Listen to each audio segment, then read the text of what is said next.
to my sweetie Storyland. Today I would like to read you the story, Little Miss Late Takes Her Time. Enjoy!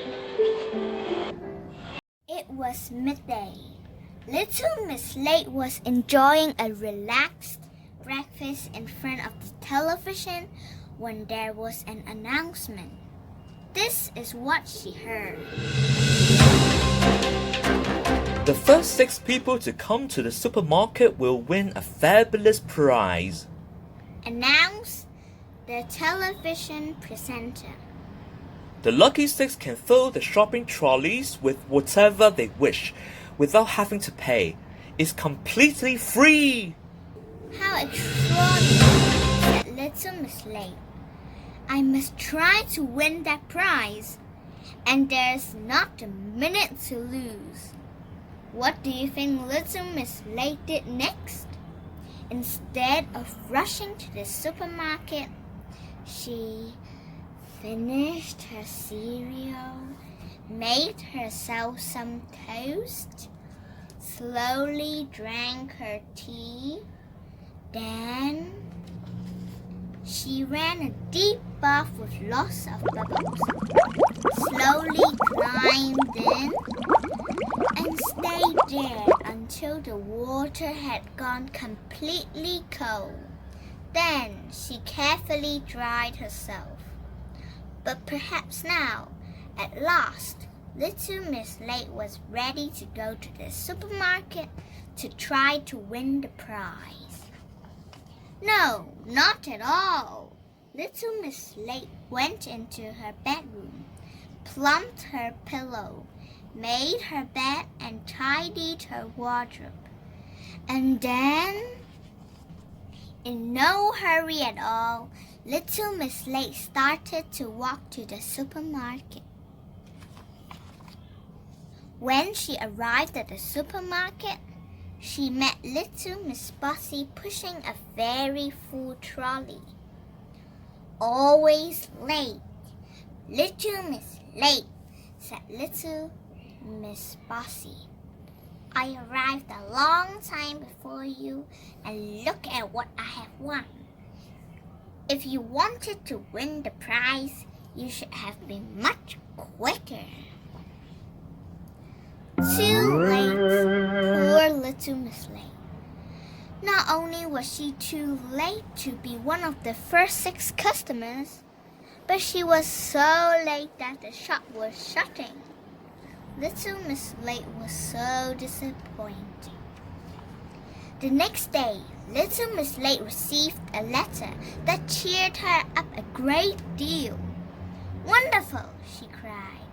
I have been invited to a jumble sale. I must get ready quickly because it starts at midday. This time I really mustn't be late. Little Miss Late spent a long time getting herself ready.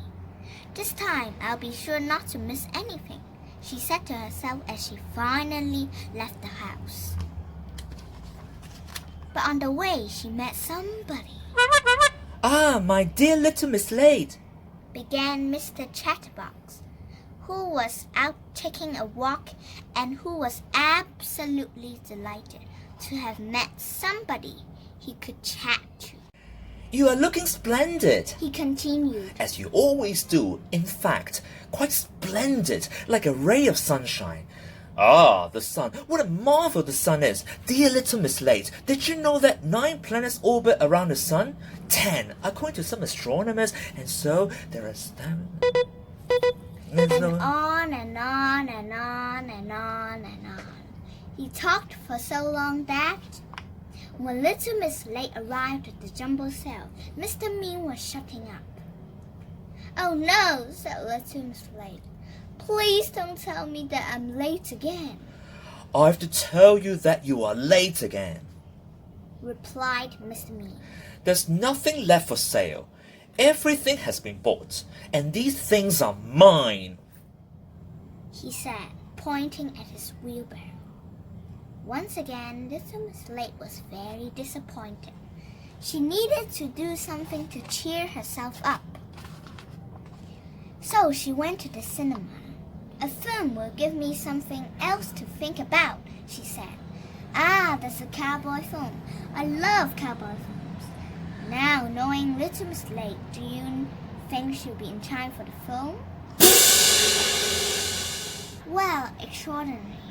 For once, Little Miss Late was early, and if you don't believe me, listen to what the ticket man at the cinema said to her. Hello, Little Miss Late. You are early. Very early, in fact.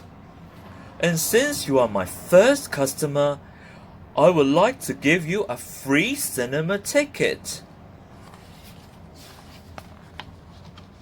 For the very first time, Little Miss Late was early, and she had won something. Happily, she set herself in the middle of the big empty cinema and began to eat her ice cream and drink her fizzy drink. The cinema lights went down. Little Miss Late waited and waited and waited. After 2 or 3 hours of sitting in the dark, Little Miss Late fell asleep. Do you know what woke her up? Film she'd come to see, which hadn't been due to play until the next morning. Hope you enjoy it. Thank you for your support. See you.